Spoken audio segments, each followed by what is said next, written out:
Hello everyone, the MLG Skylander Man 36 here today, and happy Easter y'all. And today's reaction for y'all is Jaws versus Ecco the Dolphin.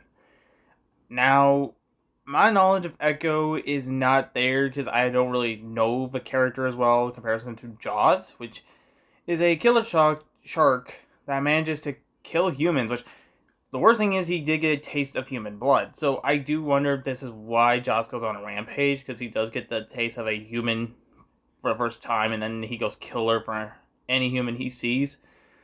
It's really interesting to note if Jaws is more like a serial killer reborn, which I really think that would be a little interesting if that's what Jaws is. If I remember correctly in the movie, it's more or less he's just eating humans every time and sneaking on them, knocking them off their boats. Jaws is well known to be a good killer animal. It just kind of wonders where he varies from. But anyway, guys, without any further ado, let's begin the reaction. And this is from Galaxy Videos, Multiverse matches. Let's begin.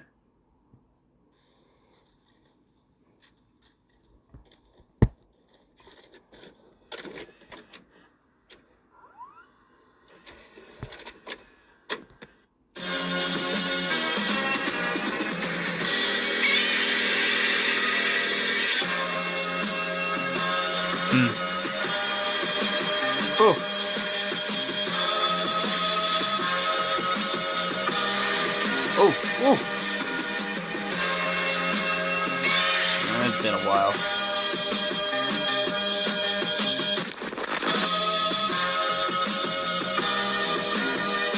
Woo.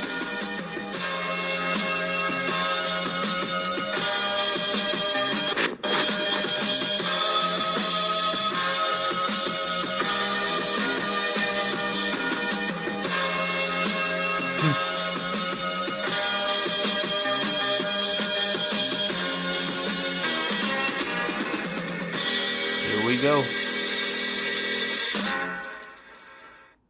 In the ocean, as in the rest of nature, many creatures are out there fighting for their survival. Some to hunt for other animals for food, and some to survive against said hunters. I didn't know you were playing. In today's matchup, we're pitting predator against prey, with two of the most well-known sea creatures, the shark and the dolphin. But not just any shark and dolphin, this is an animal face-off after all. No, we're pitting the most famous and fearsome shark on film, Jaws, against... Ecco's a dolphin, Sega's ocean ocean-traveling hero till of I the caught sea. it. For Jaws, we're compositing all the official Jaws films and some video games. Ooh. We know it's usually a different shark, but some of them have a concept of revenge, so maybe it's reincarnation? Okay, but really, they're all sharks in movies called Jaws. It gives them more anyways.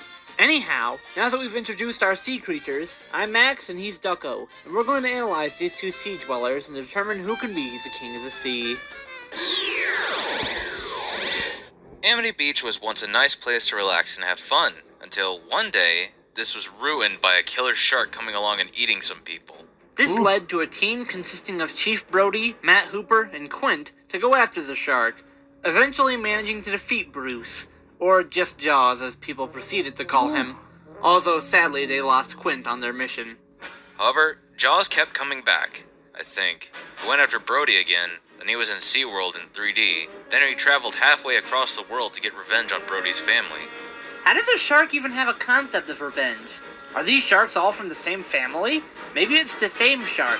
Who knows, to be sure? It's a Spielberg production, so I wouldn't put it past him. What with Aliens being an Indiana Jones? With all these increasingly strange movies, and even a few video games under his non-existent belt, this shark has racked up an impressive physical stat sheet. Generally, Jaws can chew up humans and, in some cases, swallow them whole, leaving only a leg behind. But when he's not in the mood for human meat, he can eat other sea creatures like orca whales, Aduncleosteus, and mosasaurs. Most of these creatures tend to be even larger than Jaws himself, and yet he still manages. Aduncleosteus are said to have had a bite force of 1,200 psi, and that's not all for Jaws' strength and endurance. He's pushed around blue whales, torn apart metal in the forms of both inanimate and animate obstacles, those being robots and mechs, and he even took on bigger Jaws with the help of humans, but still. Why aren't we using bigger Jaws instead? Well, he lost. I suppose so. Anyways, Jaws is probably as strong as he is durable, usually tanking attacks from the creatures he kills, including a rather large squid creature. Aside from that, he's endured boats exploding as well, so there we go. And surprisingly enough, this rather large and strong shark is pretty fast. He can outswim bullets, including Gatling guns, explosions, and torpedoes, which were found to travel around 230 miles per hour, or 370 kilometers. Oh, Christ. He even swam across the country just for the sake of revenge. Is this really an impressive speed feat, or a really dumb script at work? You decide! Jaws frequently utilizes stealth, usually sneaking up on his foes, which is difficult when you're a giant shark and your theme music keeps loudly playing every time you approach. I'm not a filmmaker. He's experienced against not just humans, but a number of sea life, and even displayed great strategy when he fought a giant squid and wound up tying its limbs together in order to get a good shot in. He can even use key cards to unlock certain places. How? I do not know. Where does he keep them? But anyways, again, he also has a concept of revenge. So, since he fought Ecco before on my DeviantArt, you could say that this time is personal. He's tenacious. Even after being harmed, he still tries to get his victims in between his jaws. Jaws' eating prowess actually helps him in another way, given that it can actually heal him. He can also do physical moves, like a tail whip, a headbutt, a spinning corkscrew attack, and pretty much a body slam. So Jaws is a wrestler. He's also, for some reason, got this predator vision, which allows him to stalk his prey and avoid sneak attacks. However, even when he does avoid sneak attacks, he still finds himself with quite a few weaknesses. In terms of mentality, Jaws has been outsmarted by humans in pretty much every movie. There are also physical weaknesses that these people can exploit, given that he lacks long-range attacks and can be destroyed from the inside. Jaws also acts primarily on instinct and gets distracted easily. Even in his great revenge scheme from Jaws 4, he wound up getting distracted and eating some people. Also, admittedly, Jaws doesn't look all that realistic. Shark still looks fake. He's also caused people to overly discriminate against real-life sharks, even just killing them out of nowhere when they were doing nothing. You humans are very specious. But still, Jaws has a legacy in putting Spielberg on the map, and being one of the most iconic horror monsters in fiction. You're gonna need a bigger boat. One fine day, Ecco and his friends were just having a blast, splashing around in the water, until one of Ecco's friends told him to see how high he could jump. When Ecco did, suddenly all of the other marine life got sucked out of the ocean via some waterspout tornado. Well, that certainly took a turn. Ecco was then told by an orca to seek out Big Blue, a whale, not the F-Zero track, who tells him that storms like these have been occurring every 500 years. And then he tells him to seek out Asterite, the oldest creature on Earth, who looks like a bunch of marbles in a DNA strand. These marbles lost one of their marbles, and it's up to Ecco to find a time machine to help retrieve them. What the hell happened? Everything was all fine in Finding Nemo, and now all of a sudden there's this ancient abstract thing and time travel. Are we sure Spielberg didn't direct this one too? Then Ecco goes to Atlantis, finds out about the aliens known as the Vortex, who sucked up the creatures to have the world's largest red lobster, presumably. He next goes to dinosaur times, meets Asterite again, steals one of his marbles, and gives it to the present time Asterite? But then the past one wouldn't have it. Ay. You humans just won't get time travel logic. Anyways, Ecco then travels back to the Vortex tornado, gets sucked up, but then he manages to destroy the alien's queen. Then in the sequel, the aliens destroy the asteroid, strip Ecco of his powers, and then he has to go on another adventure involving time travel. Then he meets one of his descendants from the future, where dolphins have an inflatable sack in their bodies that let them fly around and have telekinetic powers. Of course, naturally. Why wouldn't they? Then there's a giant war between dolphins and aliens. Then Ecco has to go to the Vortex's new machine, destroy the Vortex Queen again, then the asteroid tells him to destroy the Atlantean time machine. Hopefully to stop this from never happening again, but Ecco doesn't. After this, there's a game in an alternate universe. No more plot summary, thank God. Since we're compositing Jaws as well, we may as well include abilities from it. Okay, good. I don't think my mind can handle any more Ecco plot. Let's just get into physicality. No transition. My brain hurts. With Ecco's asteroid-given sonar singing, Ecco can break through stone and defeat alien armies. But without that, he's taken on numerous forms of sea life, including sharks and squids, and has even broken the Vortex Queen's jaw by ramming into it. You'd have expected Jaws to be that brutal. He's able to endure attacks from these sea creatures too, although he always does make that horrendous screaming noise. So perhaps it hurts a lot each time.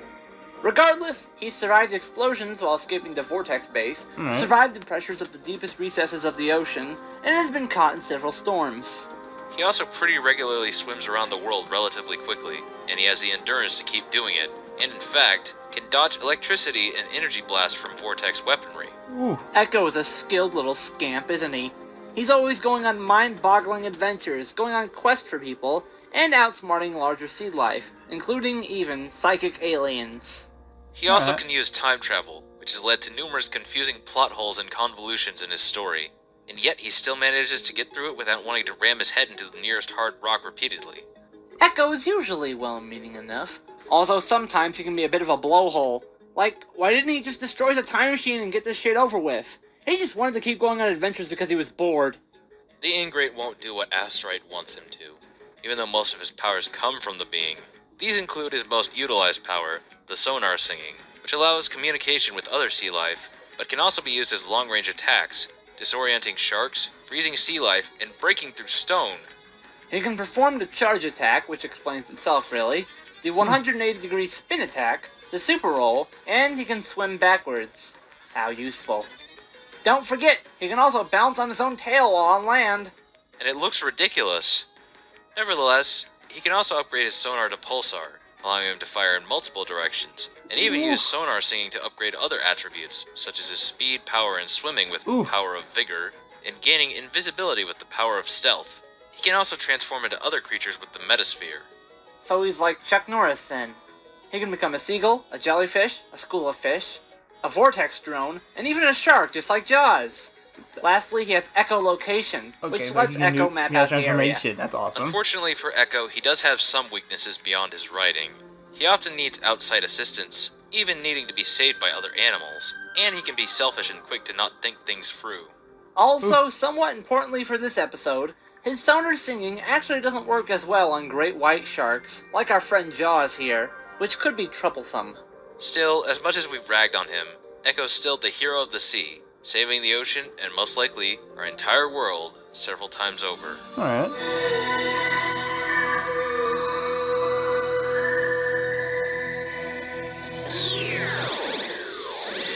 So it looks like it's feeding time. Can Jaws secure himself a snack? Or will Ecco fucking murder Jaws back? Well, that isn't really related to Ecco at all, is it? Damn. Here we go. Oh, you... I wasn't expecting that. Oh. Scared to have that turned up. I really am.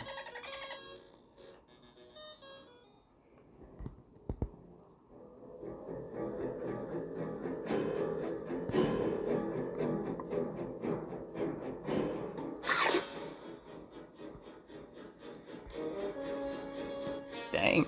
Oh my. So that's Ecco. This is our Jaws.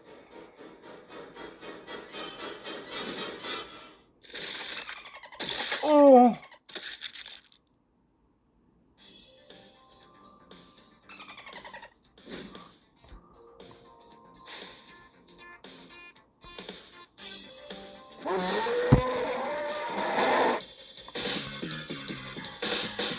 Alright. Oh! Oh! Dang!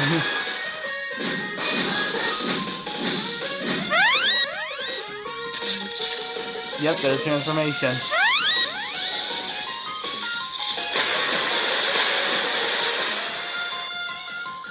There we go. Oh!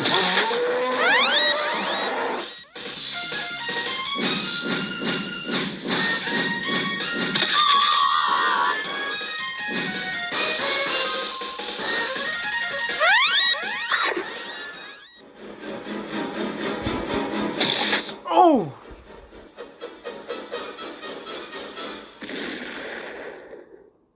Dang!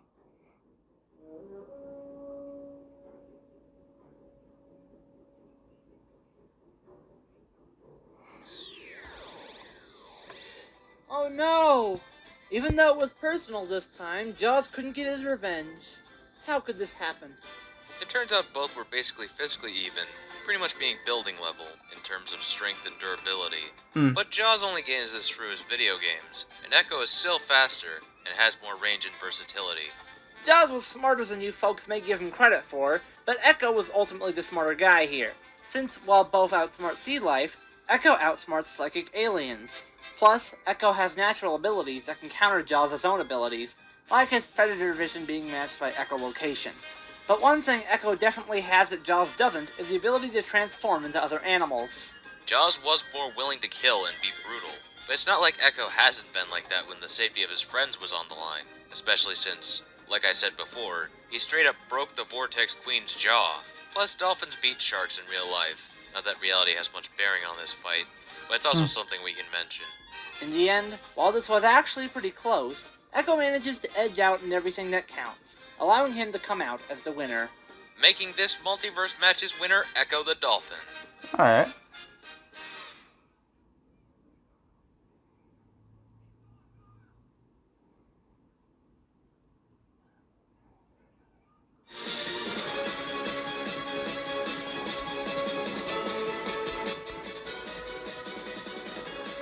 Marty versus Dipper. Oh, oh boy.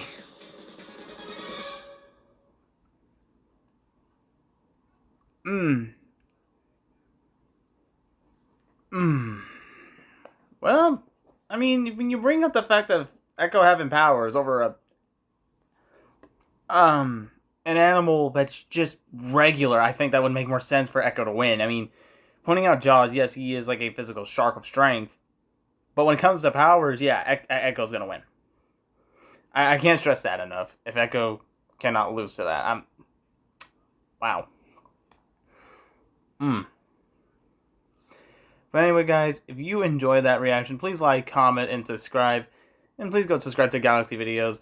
These versus matchups are really interesting. I haven't actually gotten to see one based on with these two characters.